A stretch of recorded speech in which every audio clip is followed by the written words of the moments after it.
रक्षा मंत्री राजनाथ सिंह 2 दिवसीय गुजरात दौरे के लिए रवाना। आज भुज एयरबेस पर जाएंगे। भारत पाकिस्तान सीमा का मुआयना करेंगे।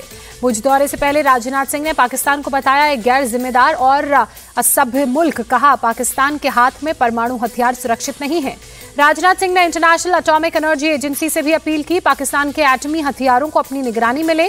पूरी दुनिया ने देखा पाकिस्तान ने कैसे भारत को दी परमाणु हमले की धमकी। रक्षा मंत्री राजनाथ सिंह ने श्रीनगर में आतंकवाद के खिलाफ भारत का कड़ा रुख साफ किया। कहा पाकिस्तान की न्यूक्लियर ब्लैकमेलिंग के बावजूद आतंकियों पर कार्रवाई होगी। पाकिस्तानी विदेश मंत्री इशाक डार ने कहा भारत और पाकिस्तान के बीच सीजफायर 18 मई तक बढ़ाया गया। दोनों देशों के डीजीएमओ की बातचीत में बनी सहमति। पाकिस्तानी पीपल्स पार्टी के चीफ बिलावल भुट्टो ने भारत और पाकिस्तान के बीच सीजफायर को बताया बड़ी कामयाबी। सीजफायर के टूटने का खतरा जताया। भारत पाकिस्तान सीजफायर पर 5 दिन बाद अमेरिकी राष्ट्रपति ट्रंप का यू टर्न। कहा मैंने दोनों देशों के बीच मध्यस्थता नहीं कराई, बस समस्या सुलझाने में मदद की। पाकिस्तान को भारत सरकार की सीधी चेतावनी। विदेश मंत्री डॉक्टर एस जयशंकर ने कहा हाफिज और मसूद अजहर समेत सभी मोस्ट वांटेड आतंकियों को भारत को सौंपें। विदेश मंत्री डॉक्टर एस जयशंकर ने कहा पाकिस्तान से सिर्फ पीओके और आतंकवाद पर ही बात होगी, तीसरा कोई मुद्दा नहीं। विदेश मंत्री डॉक्टर एस जयशंकर ने कहा सिंधु जल संधि सस्पेंड हो ही रहेगी। जब तक सीमा पार से आतंकवाद बंद नहीं होगा तब तक भारत का यही स्टैंड रहेगा। ऑपरेशन सिंदूर पर बड़ा खुलासा। भारत ने 9 मई की रात को पाकिस्तान पर दागी थी 15 ब्रह्मोस मिसाइलें। पाकिस्तान के 11 एयरबेस तबाह।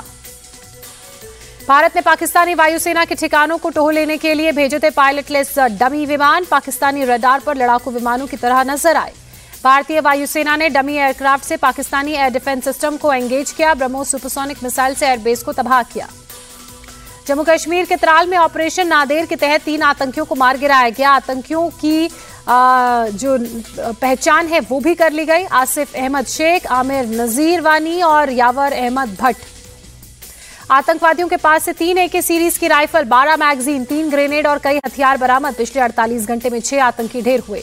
मारे जाने से पहले अपनी मां से वीडियो कॉल पर बात करता दिखा आतंकी आमिर। सुरक्षा बलों के सामने सरेंडर के लिए कह रही थी आतंकी की मां। कर्नाटक के कांग्रेस विधायक कोथूर मंजूनाथ का ऑपरेशन सिंदूर पर विवादास्पद बयान। कहा बस दिखावे के लिए 3-4 विमान गए और वापस लौट आए। क्या इससे पहलगाम में मारे गए लोगों की भरपाई हो पाएगी? कर्नल सोफिया कुरैशी पर विवादित टिप्पणी करने वाले मध्य प्रदेश के मंत्री विजय शाह की आज सुप्रीम कोर्ट में सुनवाई। FIR किए जाने पर रोक को लगाने से इनकार किया गया। सुप्रीम कोर्ट ने कल विजय शाह को लगाई थी फटकार। चीफ जस्टिस BR गवई ने नाराजगी जताते हुए कहा आप मंत्री हैं, ऐसे बयान कैसे दे सकते हैं। जम्मू कश्मीर में चेनाब नदी पर बने रियासी के सलाल डैम का एक गेट खुला। सुबह सुबह आई सलाल डैम की तस्वीर। तुर्की की एविएशन कंपनी सेलेबी का सिक्योरिटी क्लियरेंस रद्द। राष्ट्रीय सुरक्षा के हित में भारत सरकार का फैसला। अडानी एयरपोर्ट होल्डिंग्स ने भी तुर्की को झटका दिया। टर्किश कंपनी सेलेबी के साथ पार्टनरशिप खत्म की। जम्मू मार्बल डीलर्स एसोसिएशन ने भी तुर्की प्रोडक्शन का बहिष्कार किया। दुकानदारों ने कहा हम अपनी दुकान पर तुर्की का पत्थर नहीं बेचेंगे। भारत के भगोड़ा हीरा कारोबारी नीरव मोदी को बड़ा झटका। लंदन के हाई कोर्ट ने नीरव मोदी की जमानत याचिका खारिज की। नीरव मोदी की अब तक 10 जमानत याचिकाएं खारिज हो चुकी हैं। 6 साल से ब्रिटेन की जेल में बंद है भगोड़ा कारोबारी। तमिलनाडु TASMAC के मामले में ED ने नए सिरे से छापेमार कार्रवाई शुरू की।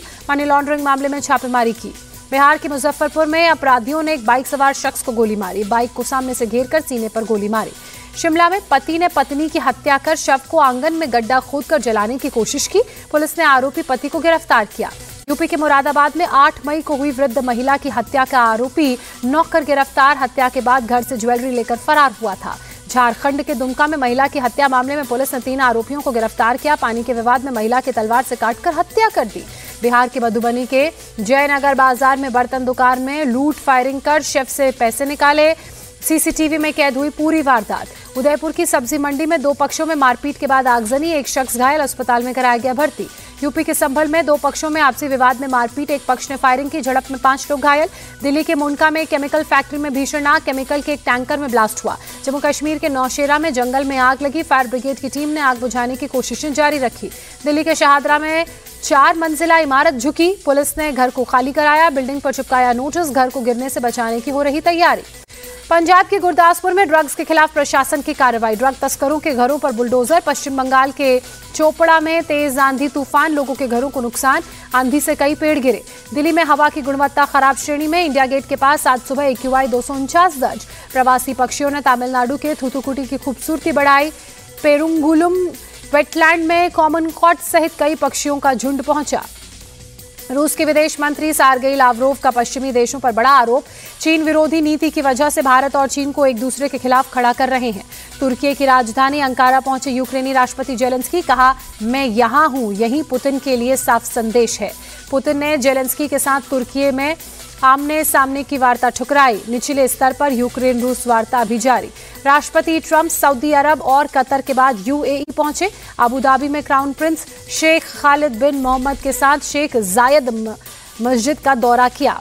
ट्रंप का कसर अल वतन पैलेस में जोरदार स्वागत। क्राउन प्रिंस ने यूएई के सर्वोच्च नागरिक सम्मान ऑर्डर ऑफ जायद से किया सम्मानित। बीसीसीआई ने आईपीएल फ्रेंचाइजी को निर्देश दिए, WTC में खेलने वाले साउथ अफ्रीका के क्रिकेटर्स को 26 मई तक रिलीज करें। आर प्रज्ञानंद ने ग्रैंड शतरंज टूर सुपरबेट क्लासिक के 8वें दौर में अमेरिका के वेस्ले सो को हराया। डी गुकेश ने लेवोन अरोनियन को हराकर अपनी पहली जीत दर्ज की।